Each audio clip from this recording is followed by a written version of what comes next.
बहन और भाइयों, एक गौरवशाली अतीत, लेकिन इस गौरवशाली अतीत पे आरजेडी का 15 वर्षों का कार्यकाल और उससे पहले कांग्रेस का कार्यकाल एक कलंक से कम नहीं है।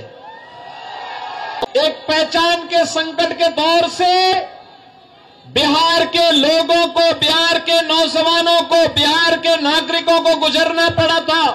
नौजवान पहचान के लिए मोहताज था, प्लान करने के लिए मजबूर था, किसान आत्महत्या करने के लिए मजबूर था, व्यापारी डर और सहमा था, और बेटी और बहन की सुरक्षा तो भगवान भरोसे थी हो गई थी। बहन और भाइयों, हमारे बिहार ने लड़ाई ली।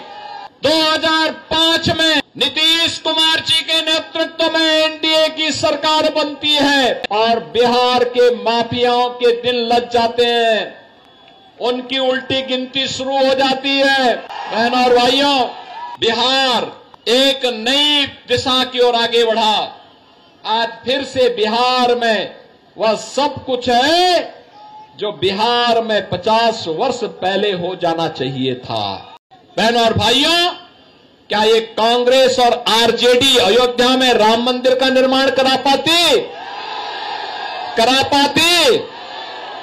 आप मुझे बताओ, क्या बिहार के लोग अयोध्या में राम मंदिर बनने से खुश हैं कि नहीं है? है कि नहीं है? राम मंदिर बनना चाहिए था कि नहीं बनना चाहिए था? अब मुझे बताओ, कांग्रेस, आरजेडी और इनका एक पार्टनर उत्तर प्रदेश में समाजवादी पार्टी, ये सभी के सभी लोग राम मंदिर का विरोध कर रहे थे।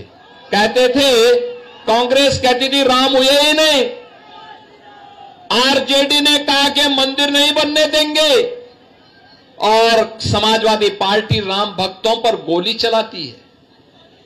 हम कहते थे, तब भी कहते थे, गोली हो या डंडा हो, तब भी हम कहते थे कि रामलला हम आएंगे, मंदिर वहीं बनाएंगे।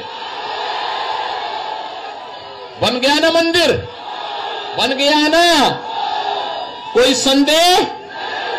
तो एनडीए की, बीजेपी की सरकार जो बोलती है वो करके भी दिखाती है। हमने कहा था ना, माफिया राज का अंत करेंगे, हो गया ना माफिया। और मुझे अच्छा लगा, आपने बुलडोजर भी खड़ा कर दिया है माफिया के लिए। उत्तर प्रदेश में तो ये ऐसे दौड़ता है माफिया की छाती में कि फिर सपा और उसके पार्टनर्स को केवल और केवल उसके यहां फतिया पढ़ने का ही अवसर मिलता है, बाकी कोई अवसर ही नहीं मिलता है।